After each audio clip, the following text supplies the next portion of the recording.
Waalaikumsalam warahmatullahi wabarakatuh. Alhamdulillahilladzi faddala bani Adam bil ilmi wal amali ala jami'il alam. Wassalatu wassalamu ala habibina wa syafi'ina wa maulana Muhammadin sayyidil arabi wal ajam wa ala alihi wa ashabihi ya nabi'il ulumi wal hikam, amma ba'du. Qala rabbi shrah li sadri wa yassir li amri wahlul 'uqdatam min lisani yafqahu qawli waj'al li waziran min ahli. Qalu subhanaka la ilma lana illa ma 'allamtana innaka antal alimul hakim. Rabbana zidna ilman warzuqna fahman bi rahmatika ya arhamar rahimin walhamdulillahi rabbil alamin. Yang saya hormati para kesepuhan, para ustadz, para ketua DKM, juga para bapak jemaah pengajian Masjid Jami Al Barokah yang mudah-mudahan selalu dimuliakan oleh Allah Subhanahu wa taala. Pertama-tama marilah kita panjatkan puja dan puji kita kehadirat Allah Subhanahu wa taala yang telah memberikan kita beribu-ribu kenikmatan, khususnya nikmat Islam, nikmat iman, dan diiringi dengan nikmat sehat walafiat, yang mana alhamdulillah pada malam hari ini kita dapat melaksanakan kewajiban kita semua, yaitu thalab ilmu. Mudah-mudahan melalui thalab ilmu ini, satu, kita diberikan ilmu yang bermanfaat dan barokah.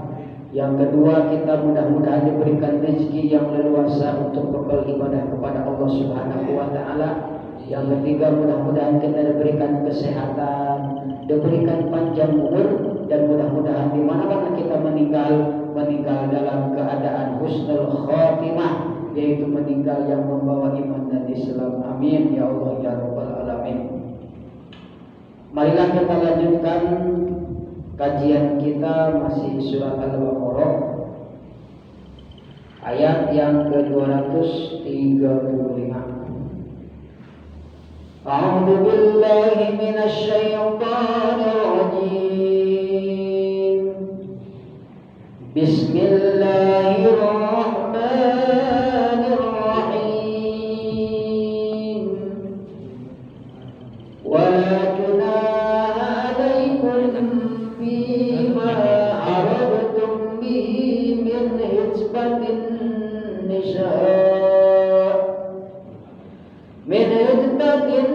nisa'i aw aqnantum bi anfusikum.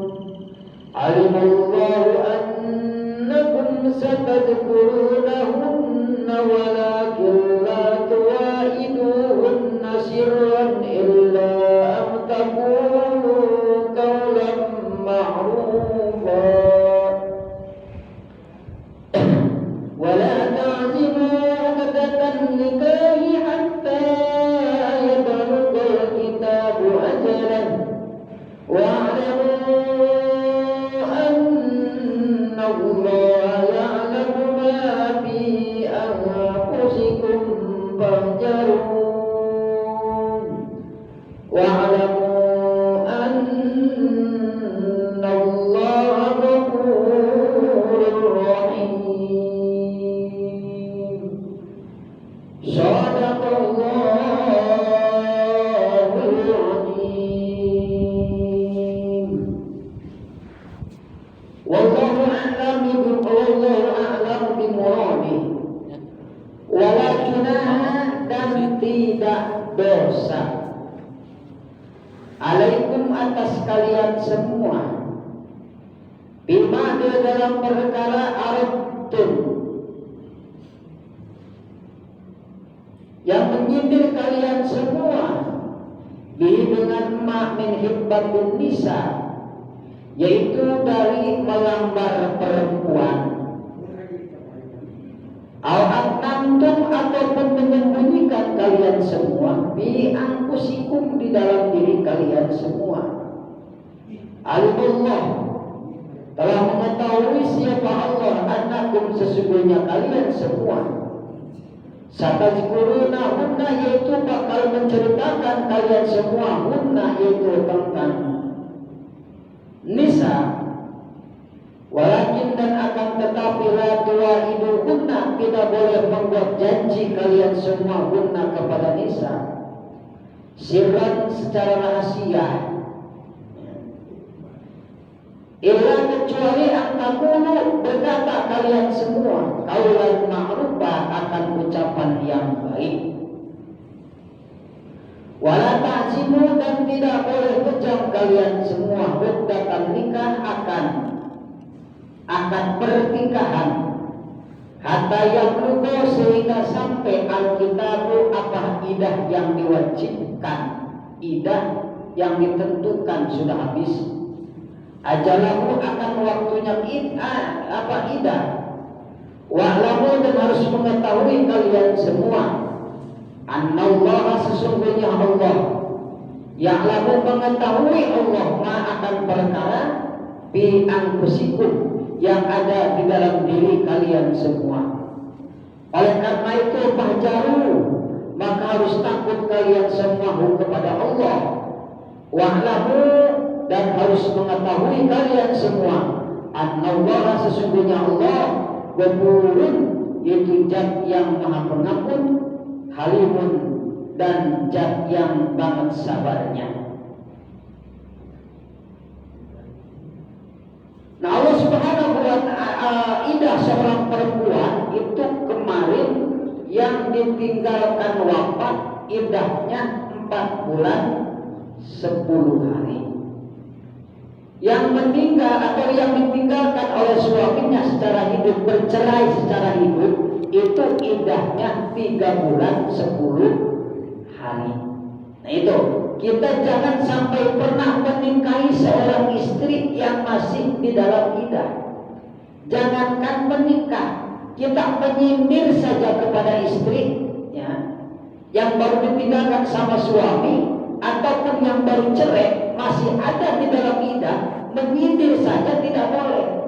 Contohnya begini, wah, Neng, kamu cantik, tenang, ya jangan takut, ya.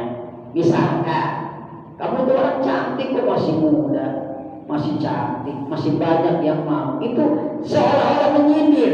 Nah itu tidak boleh. Masih perempuan itu masih di dalam idah, itu tidak boleh. Kita menyindir ke hal yang seperti itu tidak boleh.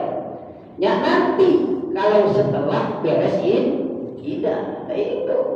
Ya jadi jangan pernah itu sekali-kali, itu tidak boleh.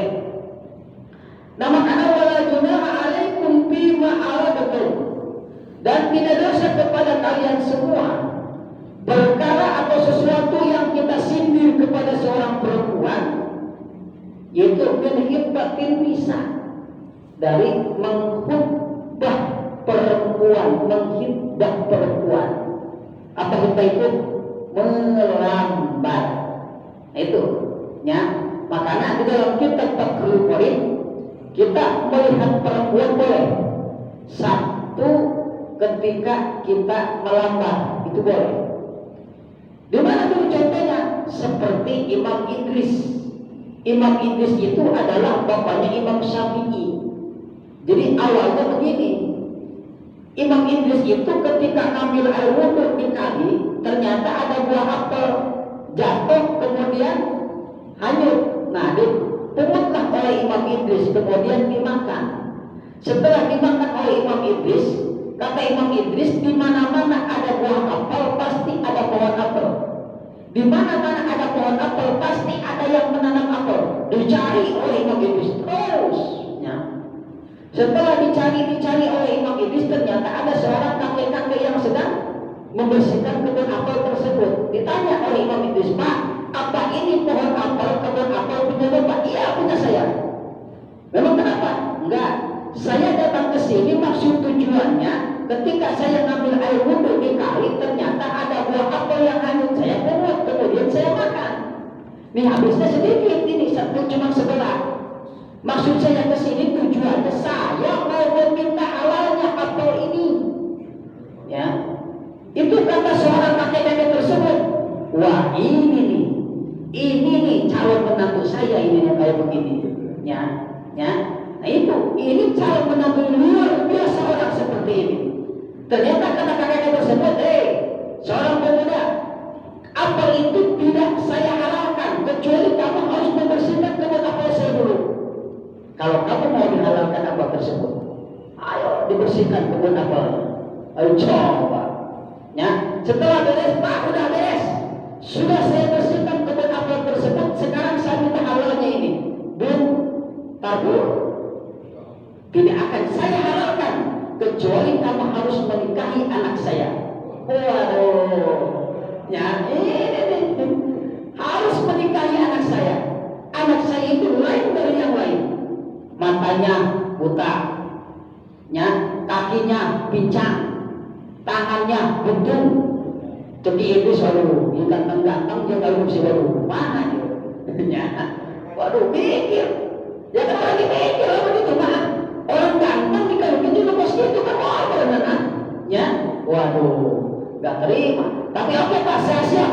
Demi kehalalan apel ini, saya siap untuk menikahi anak Bapak. Coba Pak. Masya Allah. Setelah itu, kata Bapak tersebut, silakan lihat calon istri kamu. Pas dilihat, aduh Masya Allah, indah dan luar biasa, gelis dan luar biasa. Kata Imam Idris, Pak, ini calon saya bukan ini kali. Ini mangga botak, ini mangga pincang, ini mangga botong, sempurna, cantik lagi. Mungkin bukan ini, itu calon istri kamu. Kenapa saya menyebut bahwa dia buta? Makanya belum pernah dilihat kepada permaksiatan. Kenapa kakinya buntung? Karena kakinya belum pernah dilangkahkan ke tempat maksiat. Kenapa tangannya buntung? Karena tangannya belum pernah dipakai untuk yang haram. Luar biasa. Itu karena dirinya yang luar biasa. Akhirnya melahirkan anak yang sangat luar biasa, yaitu Imam Syafi'i. 7 tahun sudah menghafal Al-Quran, 17 tahun sudah menghafal kitab Al-Muwatta. Bayangkan berapa banyak karangan kitabnya. Kenapa? Lahir dari keluarga yang banyak. Iya, dari bahan bakunya yang halal. Luar biasa. Nah itu jadi boleh kita melihat seorang perempuan di mana itu tadi ketika kita mau menghibah perempuan, mau menghibah istri, silakan dilihat, tidak apa-apa. Ya. Yang kedua, kita boleh melihat perempuan di mana, yaitu ketika tolak ilmu. Nah itu silakan untuk melihat perempuan. Ya. Yang ketiga, ketika kita jual beli, tidak apa-apa. Contoh, ada perempuan, ada warung yang mempunyai perempuan, tidak apa-apa kita melihat.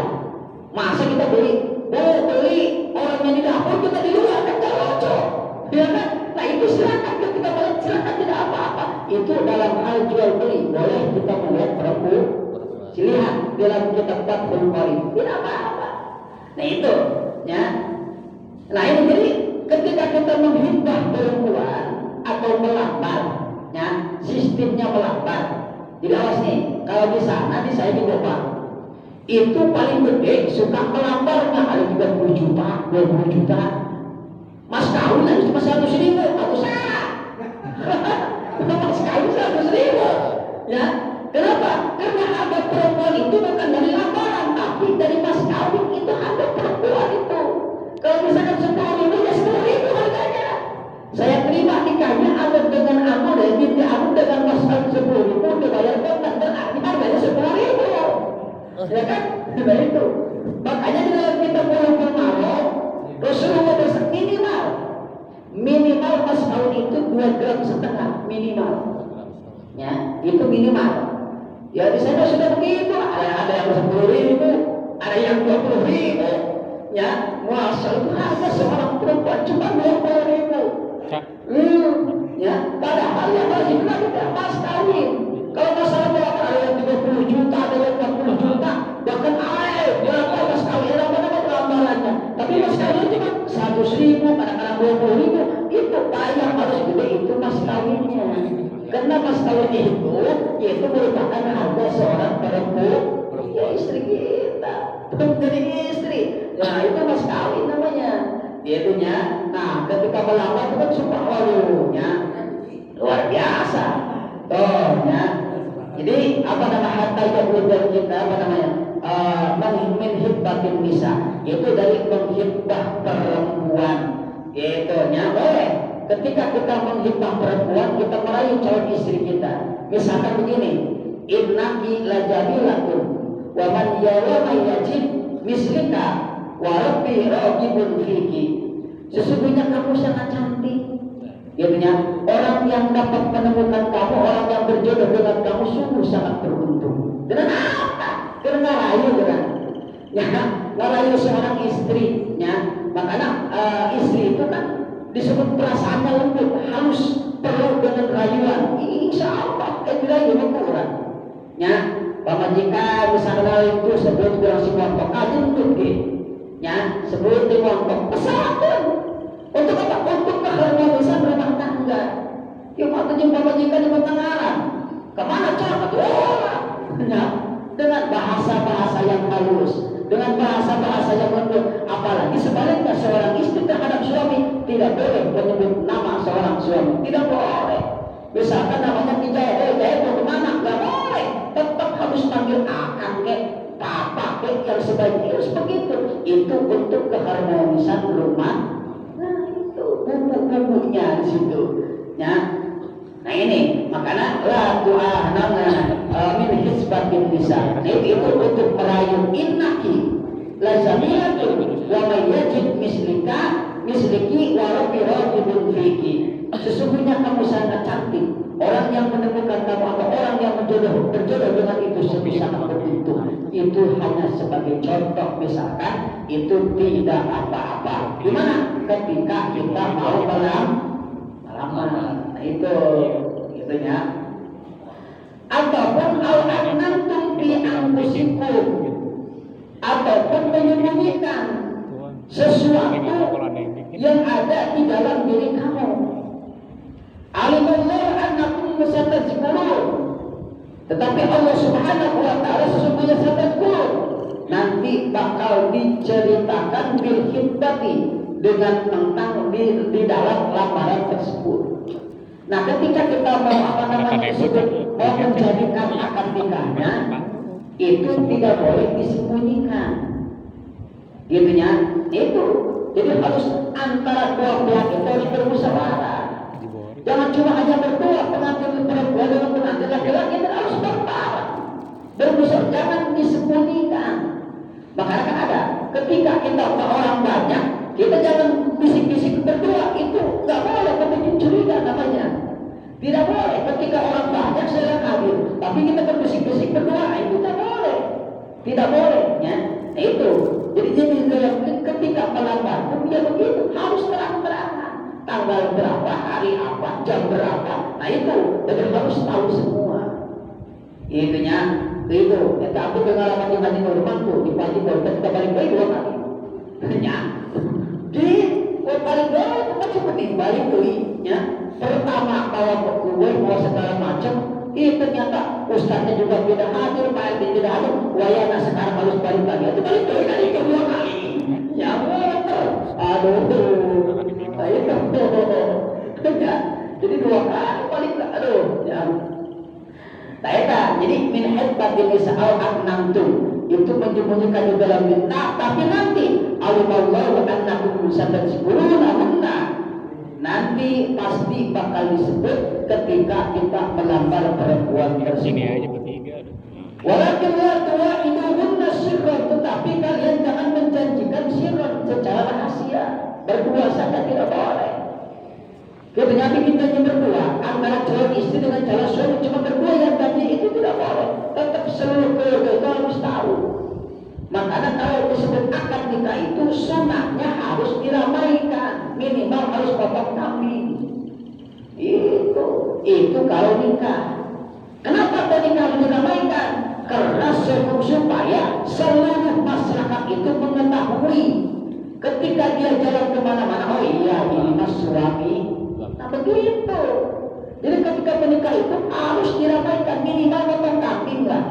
Potong kambing dan rumah di dalam gedung bulu malam harus memukul bubuk. Tahu bubuk? Kapimpring. Ya, kapimpring. Kosida. Ya, orang itu sebentar punya jangan ada mobil kepet. Ya, tahu Ada akhirnya tak sebut lagi kepret. Tapi eta di zaman Nabi Rasul memang ada. Ya ternyata Allah al-Qadru alaina. Itu minimal itulah. Ya, diramaikan ketika kita mau ada akad nikah. Makanya wajib kita datang ketika kita diundang ke akad pernikahan, kecuali awas nih, ada kecualinya, kecuali kalau ada ujur. Mana ujurnya? Pertama misalkan ada dangdutan ataupun apa, ada ujur itu, nggak apa-apa kita datang. Ya, yang kedua misalkan kita sedang sakit, itu ada ujur, itu tidak apa-apa. Itu kalau ada ujur. Tapi kalau memang kita tidak, tetap dianjurkan, diharuskan ketika di dalam akad nikah, kalau kita diundang wajib harus datang. Itu minimal kita mainkan lah. Ya, jadi apa itu tak kalau orang nikah minimal masjid bewe. Kalau pasal dua masjid bewe, mantap deh. Ya, itu minimal potong kambing minimal. Ya. Nah kemudian an-taqulu qaulan ma'ruf illa an-taqulu qaulan ma'rufa. Kecuali kalau kita berkata qaulan ma'rufan dengan kata-kata yang baik. Artinya dengan kata-kata yang baik itu adalah kata-kata memang yang tidak menyakitkan kepada hati dan juga yang menepati kepada janji. Ya, misalkan nih kita janji tanggal anu ternyata tidak datang, coba ayo bagaimana? Ya, pasti di pihak perempuan itu sangat kecewa. Ayo, pasti itu jangan kita pernah mengingkari janji. Ya, kalau memang tanggal ini, jam ini, hari ini harus. Nah itu kenapa? Karena itu pun merupakan salah satu ibadah kepada Allah. Kepada Allah. Yang menikah ibadah, ibadah. Ketika kita menikah, niatkan untuk beribadah kepada Allah. Kenapa? Karena nilai ibadah berbeda. Nilai ibadah saya sudah beda. Ya, saya sudah menikah. Ada yang belum nikah. Saya sholatnya cuma 1 rakaat, yang belum nikah harus 70 rakaat. Itu bandingannya. Ya, beda dengan orang nikah. Makanya kalau ada ustaz nih, ada ustaz misalkan saya jadi imam, yang satu ustaznya belum nikah, yang satu sudah nikah. Nah itu sudah nikah. Itu yang sudah nikah yang harus menjadi imam. Nah itu makanya kata Rasul ketika kita nikah, niatkan untuk ibadah kepada Allah Subhanahu wa Ta'ala. Nah itu makanya dulu ketika saya lulus pesantren sama guru saya, kebetulan bagaimana mau pesantren lagi atau bagaimana? Kang, saya mau nikah saja. Lulus dari pesantren 1 minggu langsung saya nikah. Waduh, dikasih makan apa di istri saya? Ya, nggak ada pekerjaan, nggak ada apa. Ada itu. Tapi terus kata guru, usaha terus. Ya, atau terus. Ya, tuh pagi-pagi sudah ngambil kartu. Ayo tiap hari di sayur dan kartu. Ayo terus. Ya, Masya Allah. Nah itu ujian dari Allah Subhanahu wa Ta'ala. Kemudian sore-sore mau masak istri, ternyata pas saya, waduh, beras dapurnya atau terus itu ujian dari Allah Subhanahu wa Ta'ala. Sampai seperti itu. Ya, la ilaha itu untuk kita apa namanya tadi, untuk beribadah kepada Allah Subhanahu wa Ta'ala. Ini. Jadi antaqulu qaulan ma'rufan. Kemudian wala ta'zimu uqdatan nikah. Dan kita jangan pernah sekali-kali mengejar uqdatan nikah, akan nikah. Nanti saya menikahnya mau 30 tahun saja. Jangan seperti itu. Ketika datang jodoh nikah, nikah. Ya, jangan lama-lama. Itu datang jodoh nikah. Makanya untuk tahun sekarang itu laki-laki minimal 25 tahun, perempuan 19 tahun. Walaupun ada perempuan baru 8 tahun lebih ataupun kurang 12 hari, tetap tidak akan mendapatkan surat nikah. Itu harus 19 tahun. Itu kenapa? Karena kalau 19 tahun kayaknya jadi sudah dewasa pikirannya. Si laki-laki kalau sudah 25 tahun insya Allah sudah dewasa. Ya lebih dari 20 tahun ataupun 23 tahun orang laki-laki tetap itu tidak akan mendapatkan surat nikah. Kenapa? Karena banyak sekali surat nikah yang dikembalikan lagi ke perempuan. Lupa itu ini surat nikah. Ya, nah itu memangnya apa rumah tangga tidak banyak ujian banyak. Ujian yang sangat luar biasa, bukan hanya manis, pahit saja. Kalau manisnya sudah pasti, sudah tentu kita tidak akan, tapi yang pahitnya ini nih, ya, tuh itu ada penyesalan ataupun ada apa, nah itu, ya, Masya Allah, itu dalam rumah tangga ujian. Tapi insya Allah kesana semakin kesana, insya Allah kita akan diangkat derajat kita oleh Allah Subhanahu Wa Taala. Itu kalau kita sudah bisa melalui ujian di dalam pernikahan, insya Allah diberikan kebahagiaan oleh Allah Subhanahu Wa Taala. Nah itu ya. Jadi kita jangan sekali-kali mengejam atau ngejam di dalam hati. Nantilah umur sudah 30 tahun baru saya menikah, umur 27 tahun baru saya menikah. Itunya, tapi coba saya nama planning lah. Itunya. Nah ini kita takdir, kita usaha takdir pasrahkan saja kepada Allah Subhanahu Wa Taala. Itunya. Nah kalau memang harus menikah, ya menikah, jangan takut. Itu kata saya, kamu jadi santri sekarang lulus dari jangan takut. Anak istri kamu tidak dapat kita dikasih makan, jangan takut. Ada Allah Subhanahu Wa Taala. Ayo ya tak sedikit-sedikit ayo dengan kerja keras segala macam. Itu tadi ada hasilnya apapun itu ya. Makanya cepat mengerjakan buat ayat belah namun kita beri sampai ayat lagi ya. Buat ayat belah namun kita beri. Makanya ketika orang-orang dulu kenapa banyak yang sakti, karena banyak perihnya, berpuasa dulu segala macam ada. Sekali berkata saja insya Allah gitunya. Dulu mah kalau orang misalkan jatuh ataupun jatuh di mana, cuma dijilat doang, udah Bismillahirrahmanirrahim, udah sembuh. Jadi coba sekarang kalau anak sakit udah dibawa ke dokter, kamu udah sembuh sekarang, ayo ya. Dulu mah cuma dijilat doang atau dengan Bismillahirrahmanirrahim minum air sembuh. Coba sekarang nggak bisa sekarang ya. Kenapa? Luar biasa, ludahnya sangat luar biasa. Kenapa? Karena tadi banyak perihnya.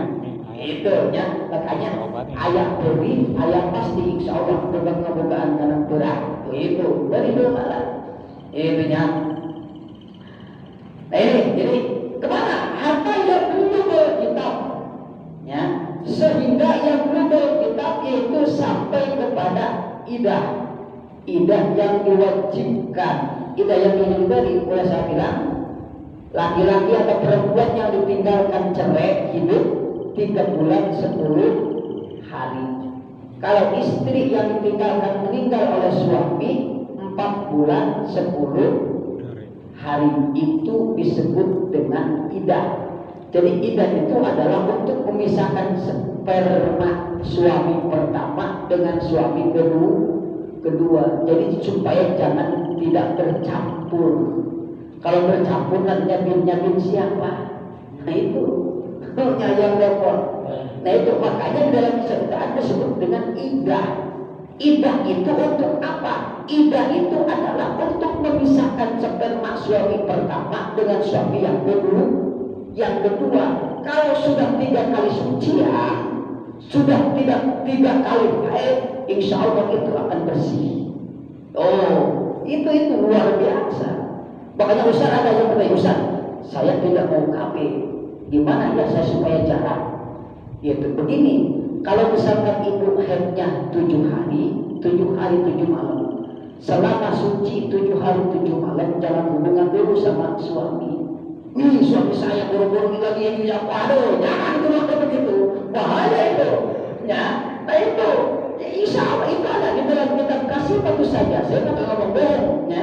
Itu ada di dalam kitab kasih patuh saja. Kalau memang kita mau jalan anak, itu tadi. Kalau misalkan tapi tidak KB, kalau misalkan istri kita haidnya 6 bulan selama 7 hari 7 malam, nah selama 7 hari 7 malam dalam keadaan suci, kita jangan berhubungan dulu. Kira-kira 2 minggu aman, 2 malam kira-kira, mau ada. Ya, harus, insya Allah. Itu jarang, insya Allah, jarang, tuh kan? Nah, ini, itu, jadi 7 hari 7 malam, sampai. Aduh, tuh. Ya, jadi harta yang global kita bukan salah. Dan wa'lamu annallaha ya'lamu ma fi anfusikum. Dan harus mengetahui kalian semua, sesungguhnya Allah Subhanahu wa taala mengetahui segala sesuatu yang ada di dalam hati kalian semua. Jangankan sesuatu yang telah diucapkan, sesuatu yang ada di dalam hati kita belum diucapkan, itu Allah Subhanahu wa taala sudah tahu. Ya, nah ini orang lain hayang naon, Pak Haji Buhari hayang naon, Pak Ahmad hayang naon, Pak Haji Said hayang naon dina hatena. Allah bagus tahu. Ya, Allah sudah tahu. Allah adalah Zat yang Maha tahu. Jadi tidak ada sesuatu apapun yang bisa disembunyikan dari Allah Subhanahu wa taala. Tidak ada. Jadi jangankan sesuatu yang belum diucapkan, yang ada ucapan yang ada di dalam hati, itu Allah Subhanahu wa taala sudah mengetahuinya. Nah ini makanya di bulan ini, bulan Sya'ban, ya, makanya ada kata Kanjeng Nabi Adam alaihissalam.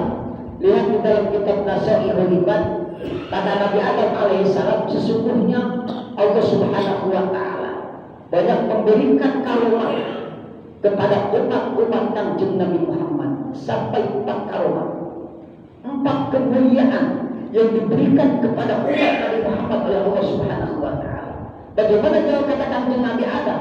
Saya dulu membuat kesalahan oleh Allah Subhanahu wa taala di surga, tapi saya ketika tobat kepada Allah Subhanahu wa taala, meminta ampun kepada Allah Subhanahu wa taala, diterima ampunan saya di kota Makkah.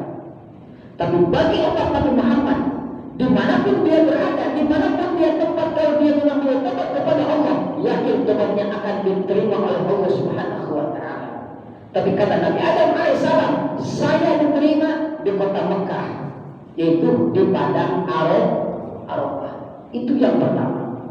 Yang kedua, katakan Nabi Adam alaihissalam, ketika saya berbuat kesalahan kepada Allah, memakai baju, tetapi ketika saya berbuat kesalahan kepada Allah Subhanahu wa taala, telanjang.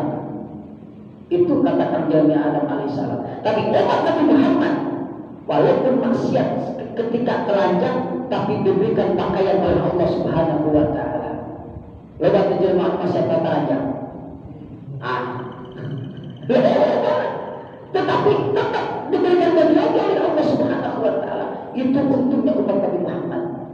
Ya. Dan yang ketiga, katakan Nabi Adam alaihissalam, karunia daripada atau kemuliaan daripada umat Kanjeng Nabi Muhammad alaihissalam, di antaranya ketika saya membuat kesalahan kepada Allah Subhanahu wa taala, saya dipisahkan dengan istri saya, yaitu Ibu Hawa, dipisahkan. Dengan beberapa tahun baru ketemulah di padang Arafah sampai merangkulnya 72 jam, 3 hari 3 malam. Bapak aku boleh. Coba, bukan kanan malam curang. Ya, 72 jam. Ini orang kadang-kadangnya, walaupun misalnya kali-kali 2 tahun, kali-kali, gimana sih kan bisa digunakan keluar. Waktu cima di dalam kamar, nih, sampai.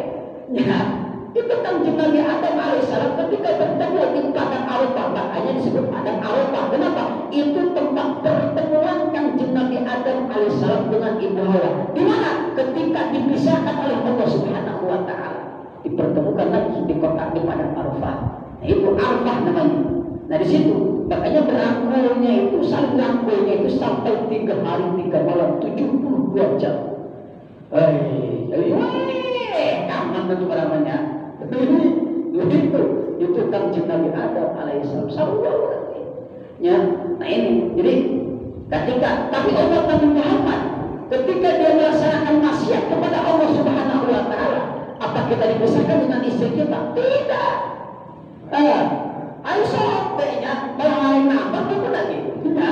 Ketika kita membuat kesalahan kepada Allah, bermaksiat kepada Allah Subhanahu wa taala, apakah kita dipisahkan dengan istri kita? Tidak.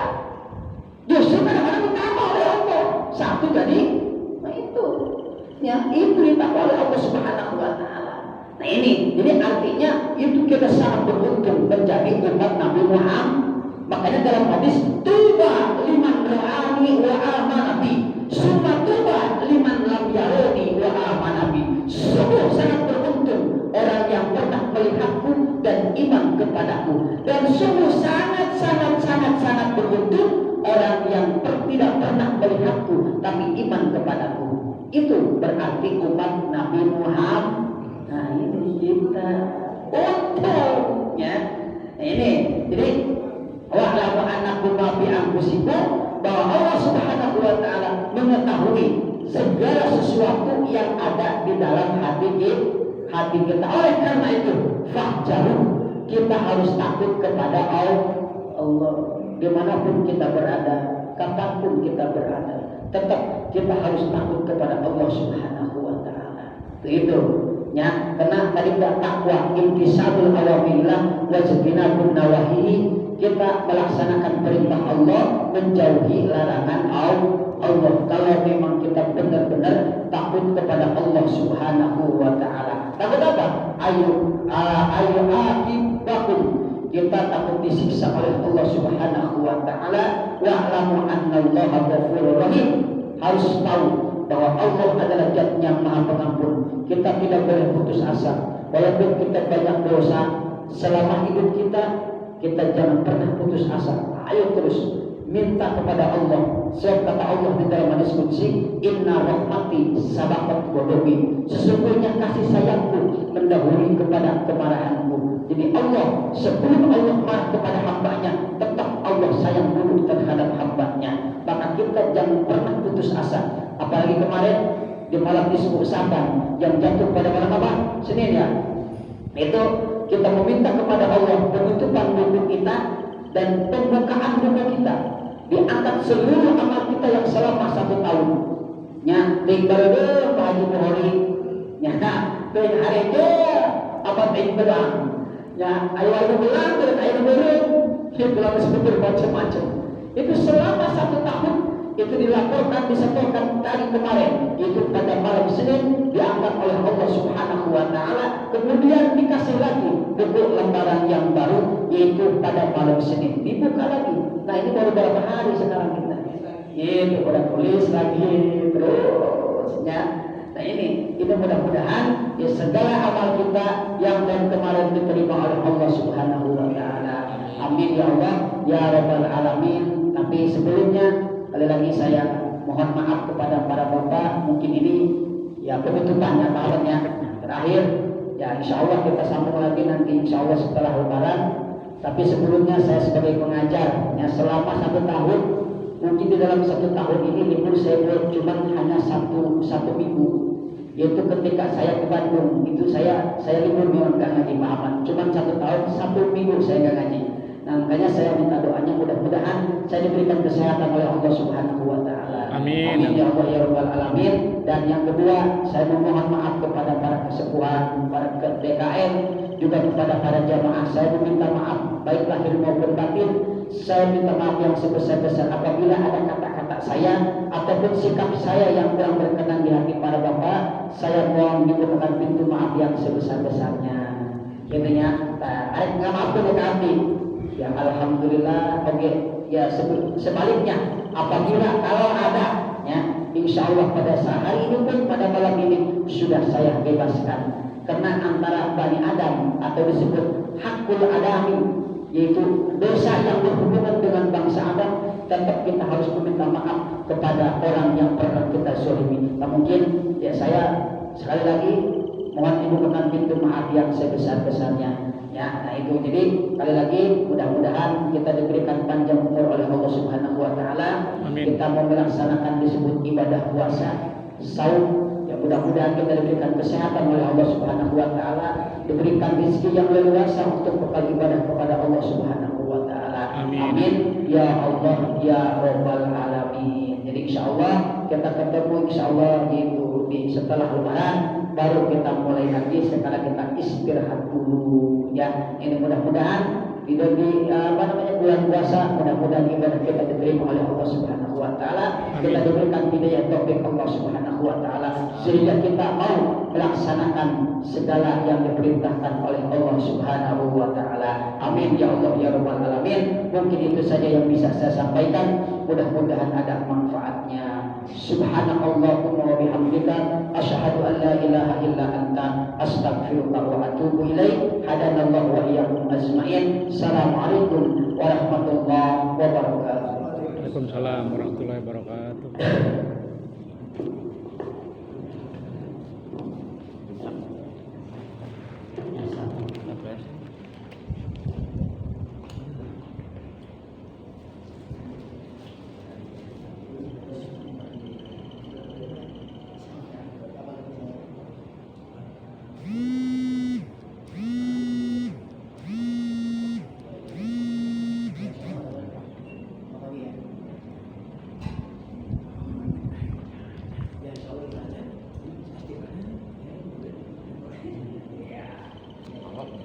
Ya, insya Allah.